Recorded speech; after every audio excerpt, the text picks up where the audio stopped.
What if a single missile could fly fast enough to outrun interception, low enough to dodge early warning radar, and smart enough to zigzag toward its target like a guided plane instead of a simple falling rock? That is the nightmare scenario behind China's hypersonic glide vehicle, the weapon that has Pentagon planners losing sleep and using phrases like "very concerning" and "almost a Sputnik moment." Today, we are going to break down what this hypersonic glide vehicle actually is, what China has already tested, and why the United States is worried, not with panic, but with cold, clear facts. And as you will see, the scariest part: a hypersonic glide vehicle, often shortened to HGV, is a special type of warhead that rides on top of a rocket, then detaches high in the atmosphere and glides toward its target at more than 5 times the speed of sound while steering side to side. Traditional ballistic missiles launch, arc into space, and then fall along a predictable path. If you know the launch point and the type of missile, you can roughly predict where it will land. That predictability is what modern missile defense systems rely on. HGVs are different. After the boost phase, they slice back into the atmosphere along a lower, flatter path and can maneuver like a skipping stone over water. That makes their flight paths harder to predict and their arrival times harder to pin down. The key idea is simple. Instead of just up and down, you get up, glide, weave, and then dive. That weaving is what keeps defense planners up at night. China's main hypersonic glide vehicle is commonly known as DF-ZF, which Western reports once called WU-14. It is carried on a medium-range ballistic missile known as the DF-17. From 2014 to 2016, United States officials tracked a series of Chinese tests where a rocket launched from inside China released what appeared to be a maneuvering glide vehicle at hypersonic speed. By October 1, 2019, China rolled the DF-17 through a massive military parade in Beijing, signaling that the system was no longer just a lab experiment, but something close to an operational weapon. Open sources say the DF-17 can likely reach ranges of roughly 1,800 to 2,500 kilometers, with the DF-ZF glide vehicle traveling at speeds between about Mach 5 and Mach 10. That range puts major United States bases in Japan, South Korea, and parts of the Western Pacific within reach if the system performs as advertised. And this is where the story becomes more tense. Why does the glide part matter so much? First, trajectory. A conventional ballistic missile climbs high and then falls along a path that can be tracked by radar and satellites. An HGV rides a rocket too, but then re-enters the atmosphere earlier and skims along at a lower altitude, shrinking the radar horizon, and the time defenders have to react. Second, maneuver. Instead of being stuck on a simple curve, the glide vehicle can adjust its course. It does not need to turn sharply. Even gentle side-to-side shifts over thousands of kilometers can be enough to confuse interceptors that expect a simple arc. Third, unpredictability. Missile defense systems are designed around prediction. Where will the warhead be in 1 minute, in 30 seconds, at impact? If that answer keeps changing, the defender's job becomes much harder, even if interception is not completely impossible. Studies from arms control and defense institutes stress that hypersonic weapons may not be unbeatable, but they compress timelines and complicate defense planning. So when you hear the word hypersonic, the real problem is not just raw speed, it is fast plus flexible plus low warning time. Then there is the test that really got the world's attention. In 2021, reports began to surface about something even more surprising. China had tested a system that combined a fractional orbital bombardment concept with a hypersonic glide vehicle. Here is the simple version. A fractional orbital system launches a payload into a partial orbit around Earth, then deorbits it toward the target. In the Cold War, the Soviet Union explored this idea to approach North America from unusual directions and reduce warning time. According to United States intelligence sources quoted by major outlets, the Chinese test involved a rocket that put a vehicle into low Earth orbit, centered around the globe, and then released a hypersonic glide vehicle that descended toward a test target, reportedly missing by only a short distance. China officially denied testing a weapon, saying it was a routine reusable space vehicle experiment. Analysts are still debating exactly what flew that day, what guidance it had, and whether it represented an operational system or a proof of concept. But one thing is clear. The United States military establishment was not happy. The top United States general at the time described it as a very significant event and very concerning, comparing it to the shock the United States felt when the Soviet Union launched Sputnik in 1957.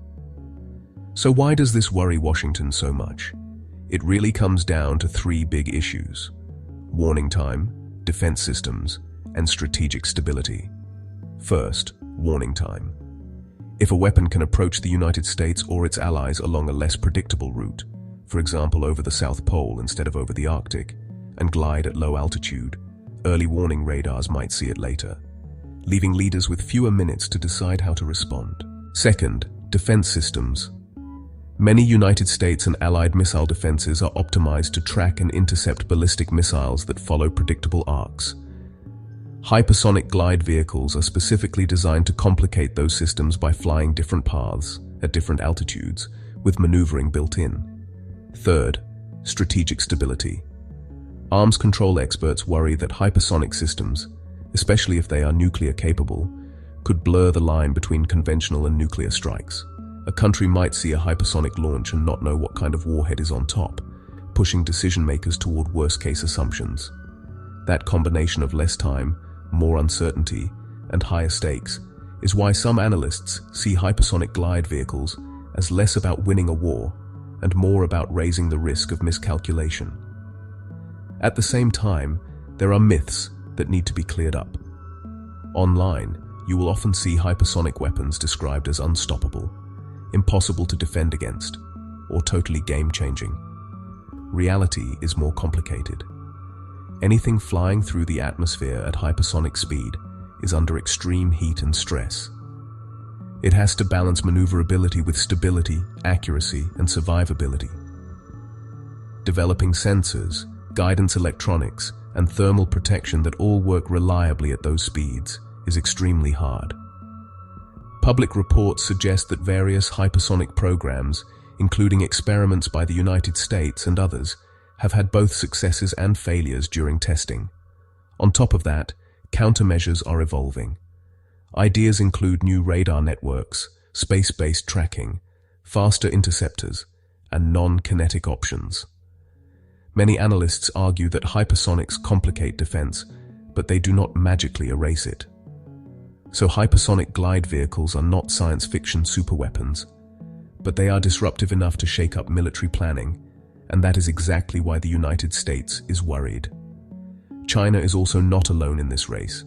Russia has showcased its avant-garde hypersonic glide vehicle, claiming extremely high speeds on top of intercontinental missiles. The United States is developing its own systems, including a common glide body for the Army and Navy, and various air-launched concepts.